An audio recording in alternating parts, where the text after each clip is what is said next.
늘은 미리 보시는 주님, 그 은혜를 베푸시리. 너 예수께 조용히 나가 내 모든 짐 내려놓고 주 십자가 사랑을 믿어 죄 사함을 너 받으라. 주 예수께 조용히 나가 내 마음을 쏟아놓으라. 늘은 미리 보시는 주님, 그 은혜를 베푸시리.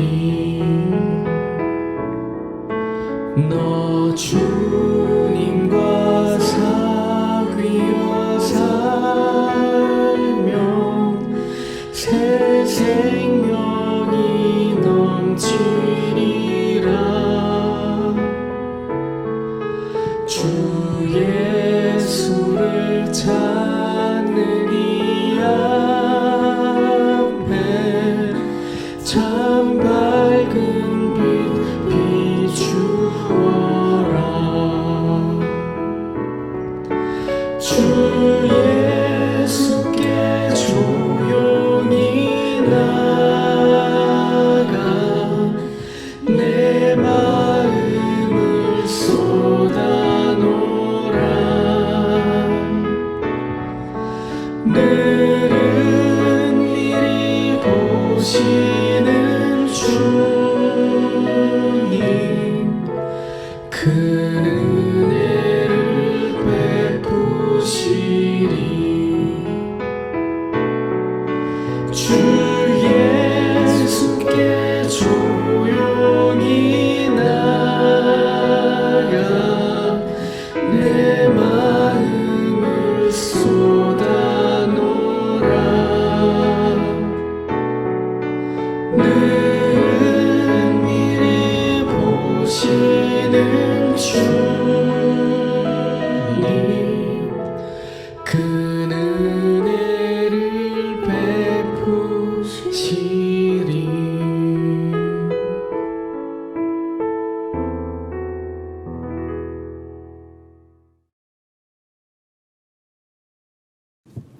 사시고 영화로우신 좋으신 하나님 아버지, 감사와 찬양을 드립니다.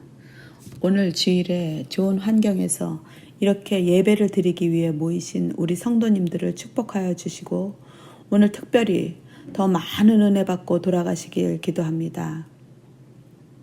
지난 한 주간 혹시 알게 모르게 지은 죄가 있다면 주님, 이 시간 회개하오니 용서하여 주시옵소서. 주님, 이번 주는 특별히 아이들을 위한 프로그램 BBS가 진행 중입니다. 우리 아이들이 하나님의 축복을 받으며 말씀 가운데 바로 서고 주님을 찬양하고 부모를 공경하는 놀라운 능력의 아이들로 자랄 수 있도록 주님 축복하여 주시옵소서. 많은 프로그램 가운데 수고하시는 전도사님과 레베카 선생님, 그리고 선생님들을 도와 같이 수고하시는 부모님들, 그리고 스태프진들을 기억하시고 그들의 수고가 주님께 연락되길 바랍니다. 주님, 교회 어린아이들이 늘어나고 학부형들이 늘어나는 것을 보면서 입꼬리가 올라가시는 권사님들, 집사님들을 보면서 덩달아 우리의 입에도 미소가 지어집니다. 참으로 감사합니다. 우리 아이들의 환경과 건강을 주님께 맡기옵니다. 주님, 이 아이들을 험난한 이 세상으로부터 지켜주시옵소서. 그리하여 영적으로 성숙하게 자라나서 이 나라에서 쓰임받는 바른 어린이로 성장되길 간절히 기도합니다. T사역을 위해 고군분투 사역하시는 한순진 목사님을 기억하시고 그 사역 위에 기름 부어 주시옵소서. 목장별로 환우 중에 있는 우리 교인들을 서로 돌보는 일과 회복을 위해 기도하는 일에 교인들이 동참하게 하시고 더더욱 사랑이 넘치는 교회 되게 하시옵소서. 오늘 세우신 목사님을 위해 기도합니다. 영적으로 충만케 하시고 육적으로 약한 부분 터치하셔서 나음을 받을 수 있게 하시고 성령의 충만함과 능력으로 함께하사 모인 성도들이 은혜 받게 하시고 새 힘을 얻는 시간 되게 하여 주시옵소서. 오늘도 예배를 위해 헌신하신 손길 위에 주님 함께 하실 줄 믿사오며 우리를 구원하신 예수님 이름으로 기도합니다. 아멘.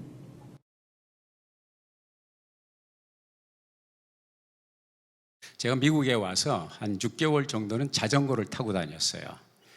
학교에 다니고 또 일하러 다니고. 그래도 참 재미있었어요. 비도 맞고 다니고 그래도 재미있었어요.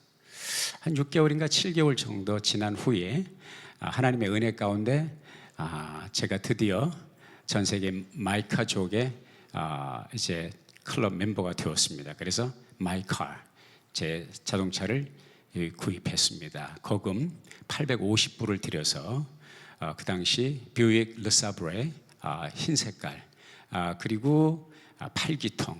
야, 궁전 같아요. 너무너무 행복했어요. 저를 공항에서 처음 밤중에 픽업을 해주신 그때 만난 박 집사님이라는 분이 저를 사랑하시고 아껴주셨어요. 어디 out of town 드라이브 좀 하자고 그러셔서 너무 좋다고. 저는 이제 잘 모르니까 미국 상황을 잘 모르니까 갔다가 많은 시간을 보내고 오는데 그 박 집사님이 보실 때 제가 이제 운전면허를 딴 지 얼마 안 됐으니까 불안하죠. 한적한 프리웨이를 달리는데 많이 굽이굽이 이렇게 이제 와인딩 로드가 있는 곳이라 안심이 안 되셨던 것 같아요. 그래서 박 집사님이 그 당시 제가 전도사에서 전도사님 제가 하겠습니다. 선험자가 베테랑이 한다고 그러는데 제가 감히 어떻게 반대를 하겠습니까? 하세요. 그러더니 그 집사님이 운전을 한참 하시더니 한참 가다 보는데 그 길이 아까 말씀드린 대로 이렇게 와인딩 로드인데 길이 왼쪽으로 굽어지고 있는데 보니까 차는 똑바로 가고 있어요. 그래서 옆을 보니까 집사님이 계시를 받으면서 운전을 하는지 눈을 감고 운전을 하고 있어요. 집사님 그랬더니 왜냐하면 그냥 가면은 벼랑으로 떨어지게 돼요. 거기가 집사님 그리고 이렇게 왔더니 앞에 벼랑이 보이니까 놀래가지고 좌회전한 것이 너무 심하게 꺾어가지고 반대편 차선으로 오는 차선으로 아니고 트럭이 오니까 또 놀라셔가지고 다시 오른쪽으로 꺾는다는 것이 너무 심하게 꺾으셔가지고 그만 그냥 벼랑을 간신히 편해서 구덩이에 차를 그대로 그냥 갖다 꽂으셨어요.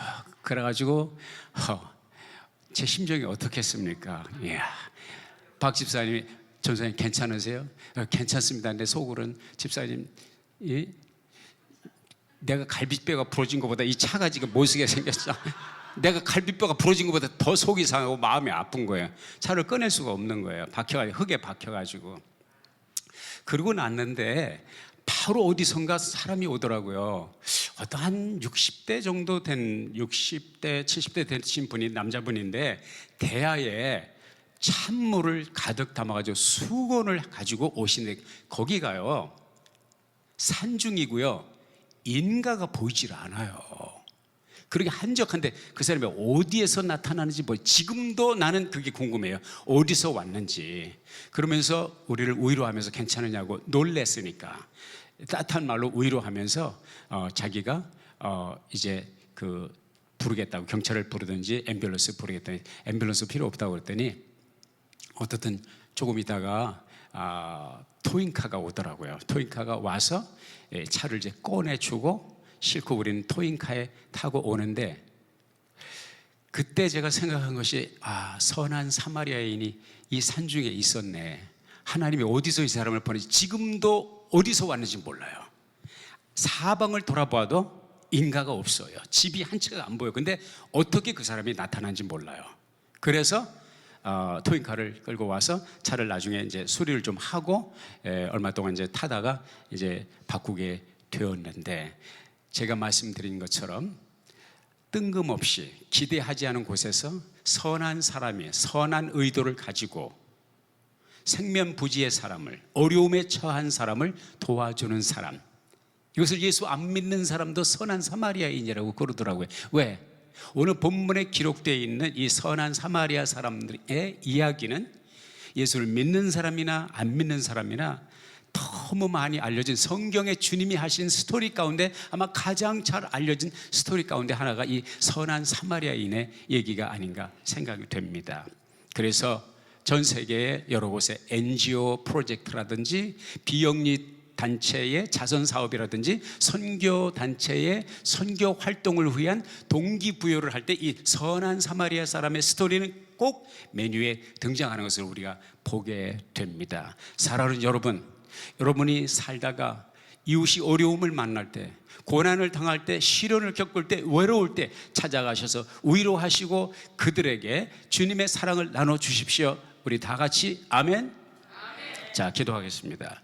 이렇게 하면은 설교가 끝날 수 있어요. 훌륭한 설교가 다 끝날 수 있습니다. 그런데 여기까지 하고 설교를 마치면, 여기까지 듣고 오늘 말씀의 페이지를 접는다면, 여러분, 이 선한 사마리아 사람의 스토리의 절반의 이야기만 듣고 덮는 것입니다.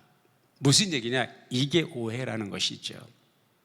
그러면 나머지 절반의 이야기, 온전한 사마리아인 스토리의 온전한 스토리는 무엇이냐? 숨겨진 다른 것이 있다는 것이죠. 그 숨겨진 다른 것을 여러분과 같이 찾아보기를 원하는 것이죠. 그러면서 우리가 지금까지 생각하고 지금까지 들었던 이야기 이면에 있는 진정 예수님께서 이 말씀을 통해서 저와 여러분들에게 전달하시고자 하는 메시지는 무엇인가 찾는다면, 오늘 말씀, 오늘 설교, 오늘 청중으로서 듣는 우리는 그 사명을 다했다고 볼 수가 있겠죠. 먼저 이 스토리를 주님께서 누구에게, 누구 들으라고, 무엇 때문에 이 말씀을 하셨는지 먼저 동기를 살펴보아야 된다는 것이, 오늘 본문 말씀에 보면 율법사라고 그러는데 바른 성경에 보면 율법학자 그랬습니다. 누가복음 10장 25절 다시 읽어볼까요? 이거는 바른 성경입니다. 시작. 마침 어떤 율법학자가 일어나 예수님을 시험하여 말하기를, 선생님, 제가 무엇을 하여야 영생을 얻겠습니까? 하니 그랬습니다. 다시 말해서 예수님께서 이 말씀, 선한 사마리아인의 이 비유를 말씀하신 그 상대는 누구냐? 율법학자, 율법사라고 하는 사람이에요. 율법에 정통한 사람이고 율법을 평생도록 연구하는 이 사람. 이 사람에게 주님께서 이 말씀을 하시는데, 이 사람이 예수님께 와서 이 질문을 던진 이유는 무엇일까? 그것을 우리가 생각할 때에 본문이 던지는 진정한 메시지를 우리가 캐치할 수 있다는 사실을 발견하게 되는데요. 자, 먼저 이미 우리가 알고 있는 스토리지만 잠깐 이 스토리의 전말을 한번 다시 상기를 해봤으면 좋겠습니다. 어떤 사람이, 오늘 본문에 기록되어 있습니다. 어떤 사람이 예루살렘에서 여리고로 내려가다가 그랬습니다.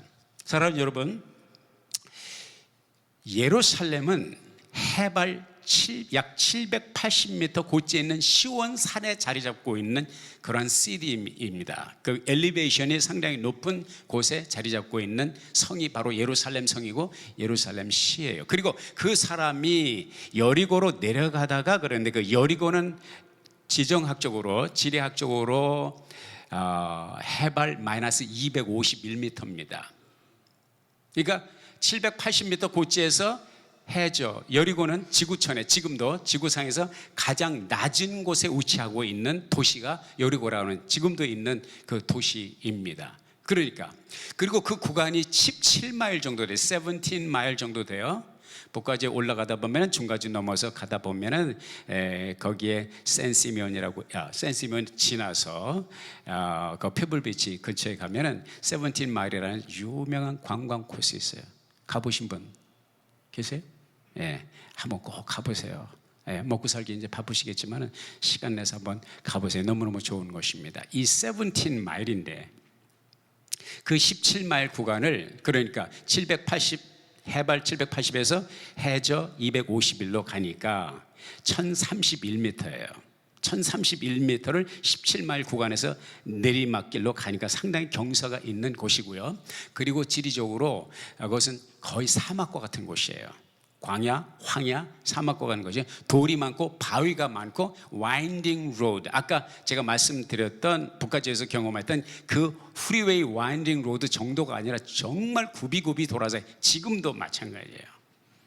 그렇기 때문에 강도들이 숨어서 지나가는 행인을 공격하기 아주 적당한 그러한 장소를 제공하는 것이 바로 여리고로 가는 길인데, 한 사람이 예루살렘에서 여리고로 가다가 바로 이 강도들을 만난 거예요. 한 사람이 아닙니다. 강도들이라고, robbers, 이렇게 본문 말씀이 기록이 되어 있습니다. 이 강도들이 이 사람의 모든 것을 빼앗고, 아마 소지품이라든지 뭐 돈이 있었다면 노잣돈, 어디까지 뭐까지 빼앗았냐면 옷까지 다 홀딱 벗겼어요.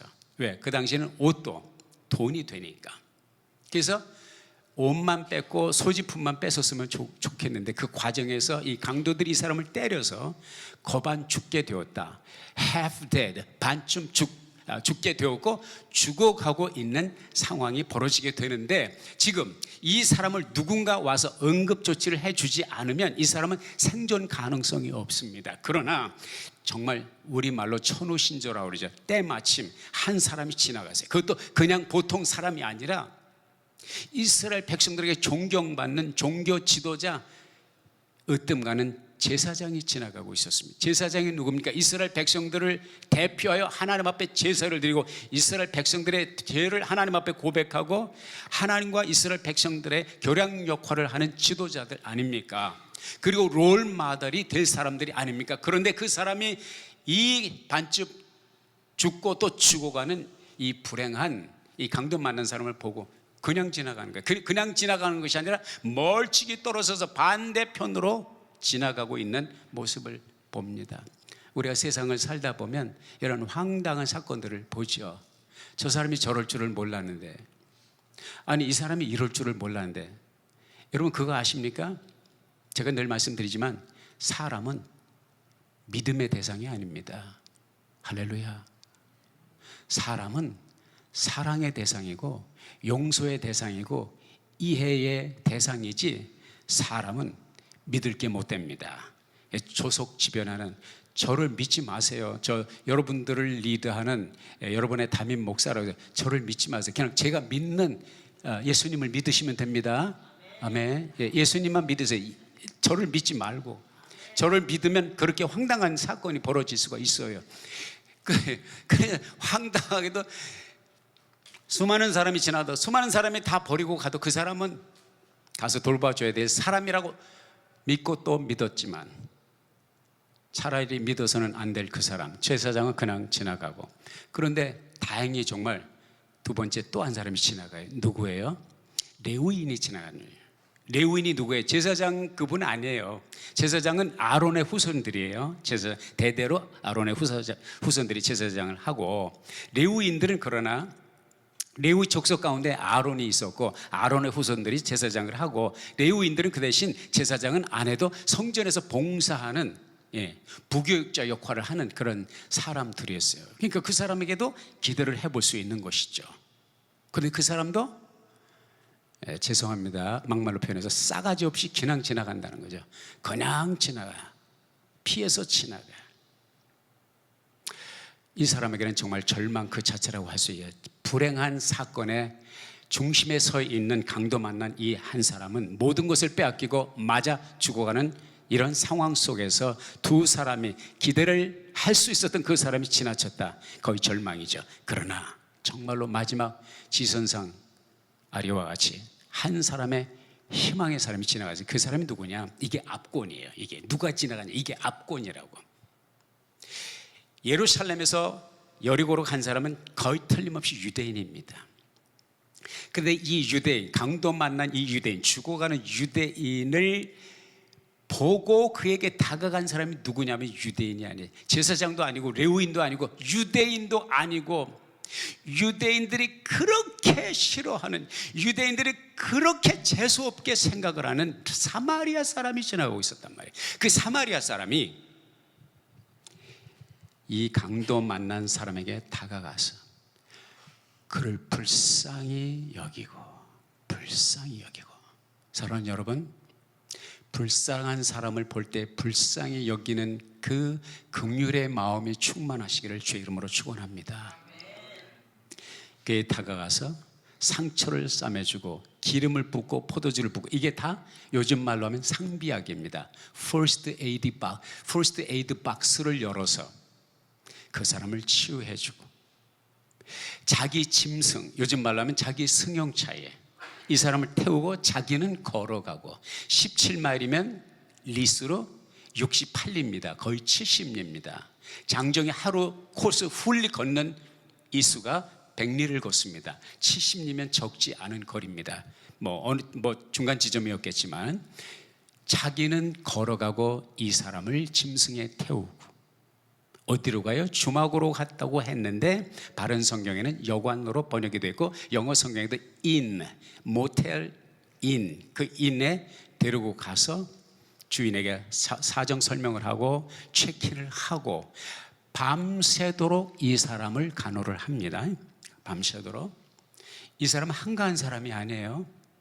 이 사람도 바쁜 사람이에요. 자기의 시간을 드리고 자기의 돈을 드리고, 이튿날 아침에 이제 자기가 해야 될 일을 해야 되니까, 갈 길을 가야 되니까 이 사람을 그냥 무심코 놓고 가는 것이 아니라 그 여관의 주인을 만나서 계산을 합니다. 2데나리온을 주고, 1데나리온이 하루 품삯입니다. 2데나리온을 주고 주인에게 하는 말이, 이 사람을 잘 부탁드립니다. 이 사람이 누구예요? 이 사마리아 사람은 무슨 관계? 인척 관계입니까? 친구 관계입니까? 대학교 동창생입니까? 초등학교 동창생입니까? 개 모임에 개주입니까? 아무 상관이 없는 생면부지의 사람입니다. 섞인 것이 아무도 없고, 그것도 더군다나 재수 없는 관계, 서로 보고 싶지 않은 관계, 서로 보면 재수 없다고 생각하는, 그러니까 수백 년 동안 BC 722년부터 시작을 해가지고 700여 년 동안 이어져 내려온 극한의 그 감정이 좋지 않는 두 사람의 관계 속에서 무엇 때문인지 모르지만 이 사람은 그 강도 만난 사람을 위해서 돈 들여, 시간 들여, 땀과 모든 것을 흘리고 자기가 가진 모든 것을 주고, 돈이 더 들면 제가 돌아올 때 계산하겠습니다. 다운페이를 2데나리온을 하고 약속을 하고 약속금을 끊어주고, 그리고 자기 길을 갔다. 그러면서 주님께서 이 율법학자에게 물어봅니다. 내 생각에, 당신 생각에는 이 세 사람 중에 누가 강도만 진정한 이웃이냐? 자, 여러분, 율법사는 예수님에게 누가 나의 이웃입니까? 물었어요. 예수님은 진정한 이웃이 누구냐? 그럴 때 이 율법학자가 말했습니다. 긍휼을 베푼 사람입니다. 자비를 베푼 사람이, 그 선한 사마리아 사람이 바로 진정한 이웃입니다. 이 율법사가 예수님에게 왔을 때는요, 평범한 생각과, 밤중에 니고데모가 예수님에게 와서 영생의 길을 가르쳐달라고 진심 어린 마음으로 겸손하게 묻는 그런 자세가 아닙니다. 이 율법학자는 예수님에게 왔을 때에 어떠한 의도로 가져왔느냐? 첫째는 예수님을 시험하기 위해서라고 말씀하고 있습니다. 10장 25절에 말씀하고 있잖아요. 예수님을 시험하며 말하기를. 순수한 동기가 아닙니다. 둘째는 이 사람은 자신의 의의를 자랑하기 위해서 주님 앞에 다가온 사람입니다. 10장 29절에 보니까 다 같이 시작. 그러자 그가 자신을 옳게 보이려고 예수께 말하기를, 그러면 제 이웃이 누구입니까? 이 사람이 예수님께 다가와서 예수님께 던지는 질문마다 동기는 뭐냐? 자기를 드러내기를 원하는 것입니다.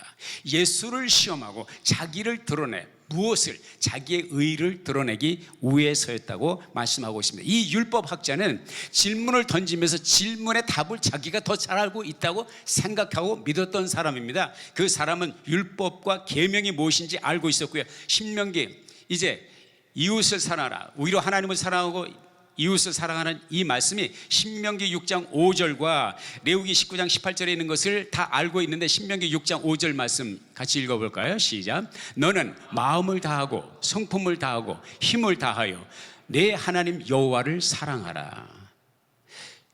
레위기 19장 18절 시작. 원수를 갚지 말며 동포를 원망하지 말며 이웃 사랑하기를 내 몸과 같이 하라.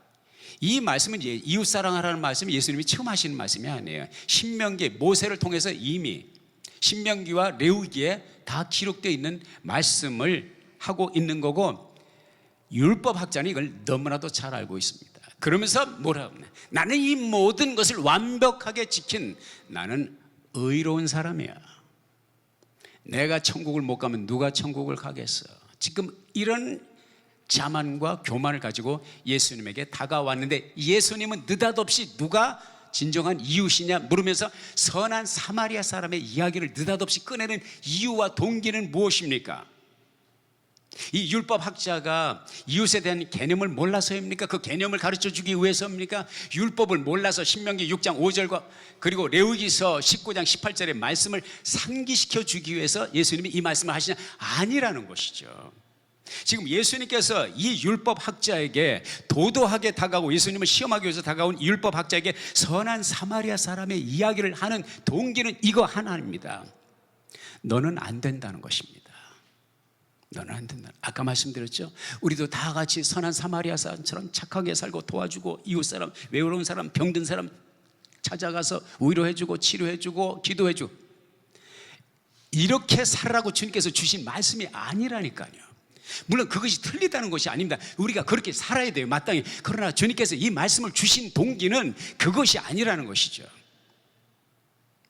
율법학자가 생각했던 이웃에 대한 개념은 무엇입니까? 사마리아 사람이 아닙니다. 절대로 사마리아 사람은 율법학자의 이웃이 될 수가 없습니다. 동종, 유유상종이라고 그러죠. 이 율법학자에게 있어서 자기의 이웃은 유대인입니다. 유대인 중에서도 특별히 율법과 계명에 정통하고 철저히 그 계명을 지키는데 헌신되어 있는 바리새인 같은 사람들을 이웃이라고 보는 그런 개념을 가지고 살아간 사람입니다. 그러니까 그 사람에게 있어서 사마리아 사람은, 죄송합니다, 내 말이 아니에요, 개 취급을 했습니다. 수로보니게 여인, 이방 여인이 예수님에 와서 자기 딸을 고쳐달라고 할 때 예수님이 느닷없이 하신 말씀이 뭐예요? 자녀의 떡을 취하여 개들에게 던짐이 마땅치 않도다. 무슨 얘기예요? 너는 개다 이거예요. 그럼 예수님이 수로보니게 이방 여인을 개 취급하신 거예요? 아니에요. 사람들이 너를, 이방 여자인 너를 그렇게 본다는 거예요. 이 여자의 믿음을 테스트하기 위해서 이 말씀을 던진 것이란 말이죠. 그러니까 이 율법학자가 사마리아 사람을 보는 눈은 개인 거예요, 개. 그런데 그 개같이 취급을 받는 그 사람이 유대인을 치료해주고 율법학자도 감당할 수 없는 수준의 그 고매한 인품과 사랑의 깊이를 가지고 모든 것을 희생하여 도와준, 사람을 살려낸 이 사마리아 사람을 내가 어떻게 생각하느냐? 너는 이와 같이 살아라, 그러면 내가 살리라. 내가 영생에 대해서 물어봤지? 이 선한 사마리아 사람처럼 너도 그렇게 살아. 그러면 내가 영생을 받을 수 있어. 이 말은 무슨 말입니까? 정말로 율법학자가 마음 고쳐먹고 회개하고 선한 사마리아처럼 그렇게 희생적인 사랑의, 봉사의, 섬김의 정신을 가지고 살면 구원을 받겠네, 그게 아니란 말이죠. 지금 예수님께서 율법사에게 던진 말은 너는 안 된다는 것이죠. 너는 네 의의를 내 앞에 자랑하고 네 의의를 내 앞에, 그리고 율법을 안다고 자랑하지만 그런 거 가지고 하나님 나라 어림 반푼도 없다는 것이죠. 여러분, 이해를 도와드리겠어요? 또 하나의 예를 들어볼까요? 예수님께서 산상수훈을 해주시고 시메온의 극마화의 화평케 하는 자는, 의에 줄이고 목마른 자는 긍휼히 여기는 쫙 말씀을 하시면서 뭐라 그랬어요? 너희가 살인하지 말라는 말을 들었지만 나는 너에게 말한다. 형제를 미워하는 자는 이미 살인한 자니라. 너희가 간음하지 말라는 말을 들었지만 나는 너에게 말한다. 여인을 보고 음욕을 품는 자는 이미 간음한 자니라. 내 손이 너를 범죄케 하거든 손을 찍어내라. 네 눈이 너를 범죄케 하면 눈을 빼어버리라. 무서운 말씀이에요. 그럼 우리들은 정말 눈을 빼고 손을 찍어내라는 얘기예요? 무슨 얘기입니까? 우리의 실력으로는, 우리의 노력으로는 천국에 갈 수 없다는 말입니다. 이해가 가십니까? 이해가 가시냐고요.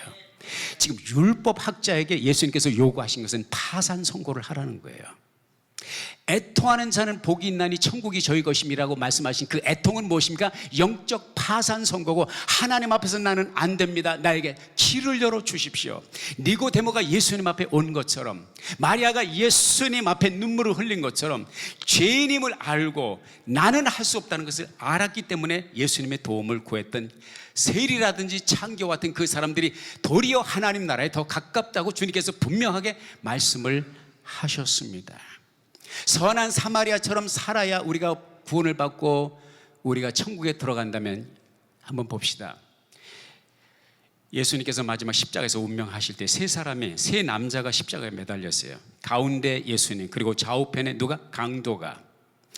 십자가형을 받아 마땅한 강도들이 좌우편에 매달려 있을 때 그 두 사람 가운데 한 사람이 예수님에게 죽기 전에, 꼴까닥 하기 전에 예수님께, 예수여 당신의 나라에 임하실 때 나를 생각하소서, 이 말을 던졌고, 예수님은 뭐라 그랬어요? 너 회개하고 너 인생을 지금까지 싸가지 없이 살아왔는데 앞으로는 사마리아 사람처럼 살아야 돼. 그래야 네가 낙원에 들어갈 수 있어. 주님께서 그렇게 말씀하셨어요? 아니잖아요. 주님은 그 강도에게 뭐라고 말씀하셨어요? 다른 거 묻지 않으셨습니다. 네가 오늘 나와 함께 낙원에 있으리라.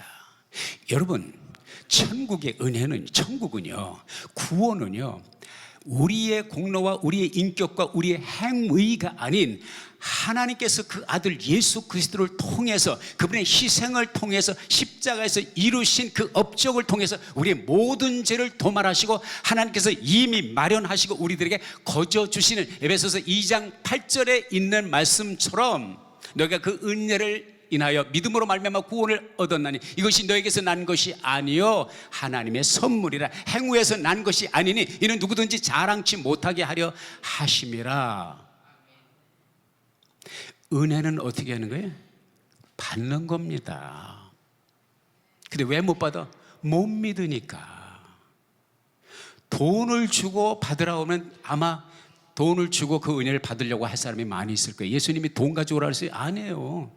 헌금 가지고 아니에요. 여러분, 헌금을 내야 구원받는 거 아닙니다. 선교를 해야 구원받는 것이 아닙니다. 봉사를 해야 구원받는 것이 아닙니다. 구원을 받은 사람이 선교하고, 구원을 받은 사람이 기쁨으로 헌금하고, 구원을 받은 사람이 주를 위해서 섬기는 삶을 사는 것이지, 강도 맞는 사람을 도와준 선한 사마리아 사람처럼 인격의 변화가 된 다음에 하나님의 은혜를 받는 것이 아니라, 나는 안 되는데, 나는 I don't deserve it, 나는 가치가 없는데, 나는 죄인인데, 나는 문제덩어리인데, 나는 해결이 안 되는데, 우리 주님께서 십자가상에서 이루신 그 모든 은혜를 어린아이와 같이 받으란 거예요. 그것이 믿음이라는 것입니다.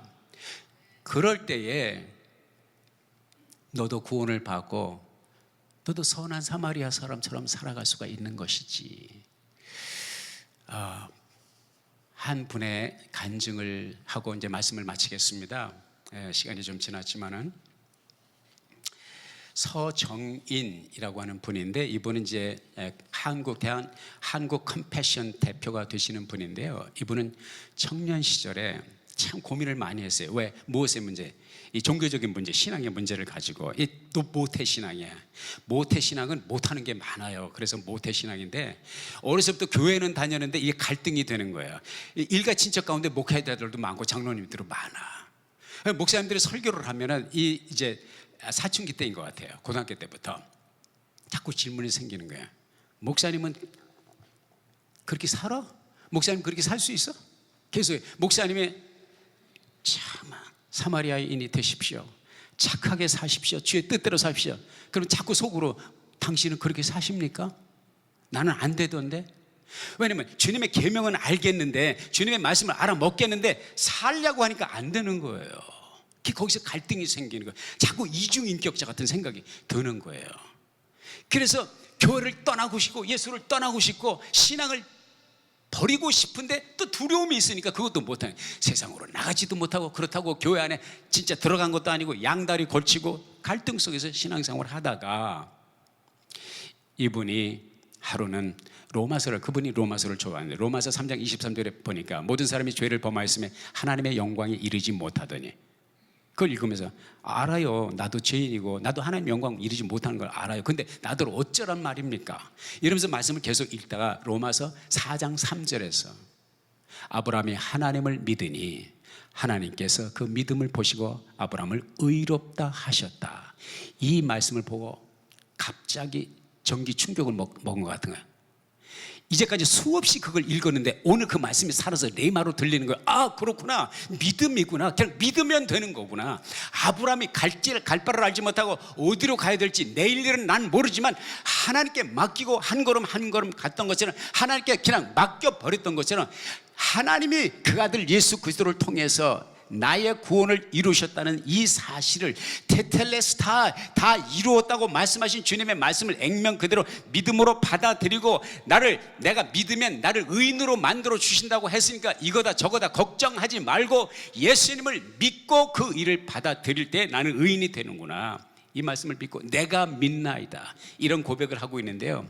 그분 표현들은 등에서 갑자기 양쪽 어깨에 몇 년 동안 평생을 짓누르던 죄의 무거운 짐이 갑자기 누가 확 채가는 것처럼 이게 들리는데 자기가 뒤로 자빠지는 줄 알았대요. 그 다음부터는 이제 지옥에서 천국으로 비포 애프터가 완전히 달라지면서 그분의 삶이요, 그냥 교회만 출석하는 것이 아니라 주를 위해서 나의 삶을 어떻게 드릴까.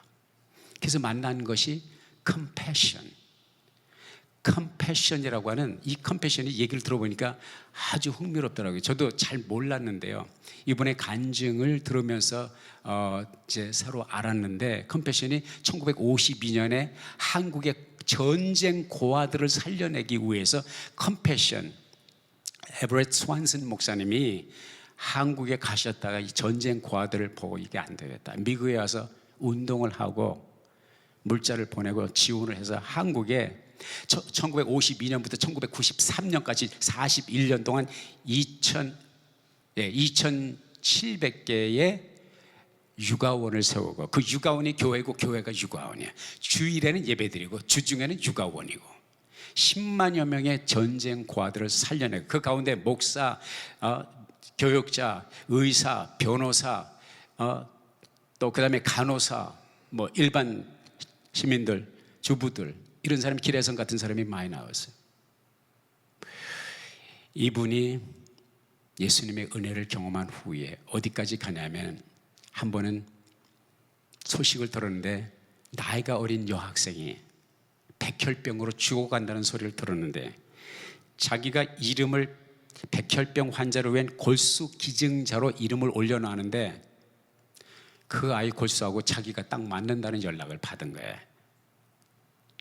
크게 고민하지 않고 자기가 하는 일이 그거니까, 사람 살리는 일이고 애들 살리는 일이니까 골수를 기증을 한다고 이제 갔는데, 서로 모르는, 이름도 모르는데 신상을 밝히지 않는데 나중에 혹시 부작용이 날까 봐 서로 모르게, 이게 장난이 아니더래. 들어가 보니까 잠깐 수술하고 나오는 것이 아니라 맨날 며칠을 병원에 가서 있는데 하루에 이 척추 밑에 골반에 드릴로 구멍을 3개를 뚫는데요.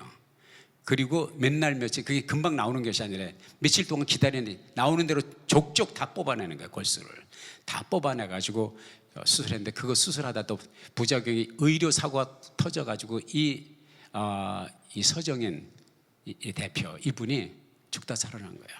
수혈을 하고 죽다 살아났어. 그래 다행히 수술이 성공적으로 마쳐졌어요. 아이가 살았어요. 할렐루야 했는데 할렐루야가 오래가지 않았다는 거죠. 뭐냐, 1년 만에 다시 연락이 왔대. 또 들어오라는 거예요. 2차 골수 기증을 하는데 기가 막히더래. 왜냐면 자기가 죽다 사는데 또 기증을 해야 된다니까. 그런데 때마침 기쁨의 소식이 오더래. 뭐라면, 물어보는 사람들마다 당신 하면 안 돼. 자기 와이프도 이런 일은 절대로 반대하는 사람이 아닌데 와이프까지 당신 하면 안 됩니다. 죽습니다. 그 친척 가운데 메디컬 닥터가 있는데 그 닥터가 하는 말이 성공할 률이 1%가 안 된다는 거예요.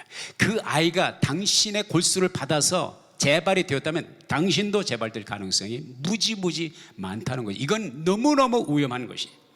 그런데 수많은 사람을 물어봐도 안 된다고 그러는데 딱 한 사람이 그 어떤 장로님이 목사님, 서정인 대표가 목사님 하시죠. 너무 섭섭하게도 하라고 그러더래. 그러면서 그 닥터가 그분이 하는 말이 저는 메디컬 닥터입니다. 의사입니다. 제 어린 아들이 백혈병으로 죽었습니다. 골수를 못 받은 거죠. 그 가정이 예수를 안 믿는다고 하는데 목사님 혹시 목사님의 희생을 통해서 그 가정이 구원받을 줄 압니까? 이 말에 노라고 할 수가 없더래. 그래서 참담한 마음이 들지만 순종하는 마음으로 기도하니까 계속 하나님의 마음에 거룩한 부담을 주니까 다시 들어가서 맨날 며칠을 뽑는데 그냥 죽었다 생각하고 이제 가는데 가기 전에 그 어머니한테 편지를 보내대요. 저는 부끄러운 목사입니다. 이걸 어떻게 해서든지 피하려고 피했던 목사입니다. 하나님이 기도할 때마다 거룩한 부담을 줘서 순종하는 마음으로 합니다. 이렇게 나는 부끄러운 목사입니다. 인명은 하나님께 달려있다고 하는 하나님의 주권에 달려있다는데 하나님의 그 어린 딸을 살려주시면 할렐루야. 혹시 데려가셔도 이 아이는 어리니까 하나님의 품으로 데려가실 건데 당신은 부모는 예수 믿고 딸을 만나야 되지 않겠습니까? 천국에서 같이 기도하시죠. 이 편지를 보냈대요. 수술하기 전날 어머니에게 편지가 왔다며. 편지가 5장이 왔는데 5장 모두가 눈물 자국이 펑펑 흘러내리는 후두두두 떨어지는 눈물 자국이 5페이지마다 있대. 목사님 감사합니다. 감사합니다. 죄송합니다. 한 번도 아니고 2번씩이나 제가 어린 딸이 무균실의 비닐 속에 들어가서 지 애미 손도 한번 못 잡아보고 고통하는 그 모습을 너무너무 견디기가 힘들었고 그러다 보니까 편지를 답장을 바로 못 드렸습니다. 감사합니다. 죄송합니다. 저는 목사님이 말씀하시는 예수님을 잘 모릅니다. 그러나 저도 함께 붙잡고 기도하겠습니다. 수술을 했습니다. 성공했습니다. 둘 다 살아났습니다. 아버지도 어머니도 온 가족이 예수를 믿었습니다. 할렐루야. 아멘. 할렐루야. 근데 그냥 하나님께 기왕할 거 제대로 해봅시다. 할렐루야. 하나님께 영광의 박수. 그렇게 하고 아버지가 또 누군가를 위해서 골수 기증을 했대요. 서정인 컴패션 대표처럼 골수 기증을 해야 구원을 받는 겁니까? 골수 기증을 해야 내가 교인이 되는 겁니까? 크리스찬이 되는 겁니까? 아니잖아요. 은혜를 받으니까 되잖아요. 하나님의 은혜를 받아 그냥 어린아이처럼 받으니까. 어제 우리 어린이 BBS를 했어요. 어제 아침 7시부터 워터 슬라이드 물놀이 기구를 갖다가 틀어놓고 아이들이 마음껏 물놀이를 할 수 있도록 했습니다. 너무너무 재밌어가지고 집에 갈 생각을 안 해. 이거 4시에 픽업을 하러 온다고 그러는데 물에서 나올 생각을 해. 너무 즐거우니까. 사랑하는 여러분, 우리가 하나님의 은혜는 이렇게 받는 것입니다. 애들이 저거 물놀이 도구 빌려오는데 돈이 얼마나 드는지 염려합니까? 걱정합니까? 엄마 아빠가 오늘 저녁 준비 때문에 걱정한다는 거 염려합니까? 그런 거 없어요. 그 따위 없어요. 여러분, 은혜는 이렇게 어린아이처럼 받는 것입니다. 주님이 주신다고 그러면 할렐루야고 받는 겁니다. 아멘.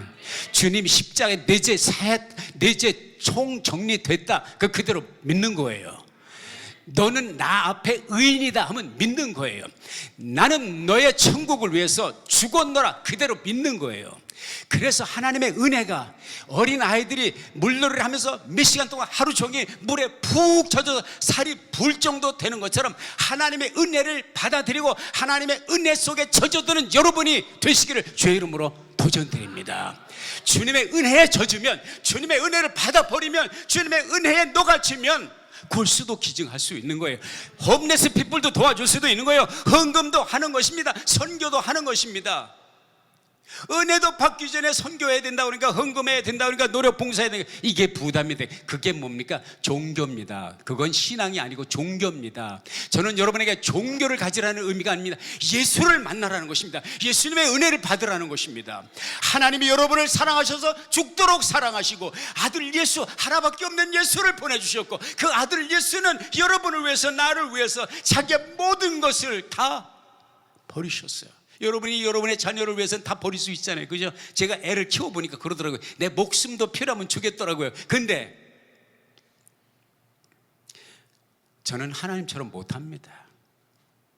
내 부모는 너를 낳은 어미는 너를 잊을지라도 나는 너를 잊지 않는다. 누구의 말씀? 하나님의 말씀이. 이 은혜를 받고 먹고 아멘 누리시는 여러분 되시길 바랍니다. 젖어드는 여러분 되시길 바랍니다.